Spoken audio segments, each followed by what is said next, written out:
for the post. And we now move on to matters. Well, the tussle between the Nakuru County government and the judiciary and the respect for court orders and the legal battle over the Nakuru War Memorial Hospital has been dragging on for months now. That is, despite 7 court orders, the hospital remains closed. One man is at the center of it all, Nakuru County Police Commander Samuel Ndanyi, who, despite 4 court orders directing him to provide security for workers to resume work at the health facility, has failed to do so. 2 judges who have been handling the case since October last year have recused themselves, and the case has now been moved to Nyandarua, as NTV's Ruth Sanwe reports on the legal battle and defiance of the law. At the Nakuru War Memorial Hospital Sunday afternoon, the gates remained shut despite several orders directing the resumption of services at the once vibrant private hospital until the tussle over the 25-acre piece of land is heard and determined. The hospital gates have remained closed for over 3 weeks now as law enforcers give excuses to the courts.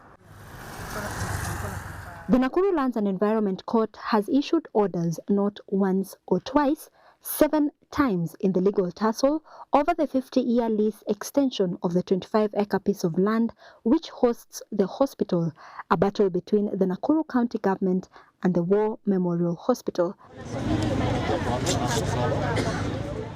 The initial order issued by Justice Odeny in October 31st, 2023, restraining the county, their employees, servants or agents from dealing, entering, remaining and carrying out all other unauthorized activities on the land, as well as interfering with the running of operations and activities of the hospital and facilities, was disobeyed.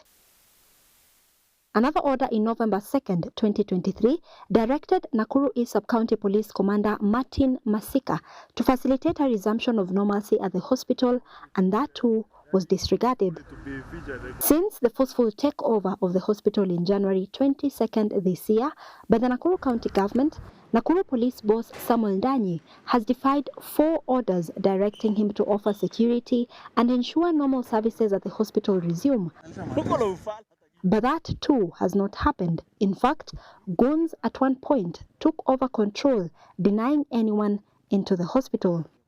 Justice Millicent Odeny and Judge Anthony Ombwayo of the Nakuru Lands and Environment Court, who are handling the case since October last year, have recused themselves due to the continued disregard of court orders, thus affecting administration of justice.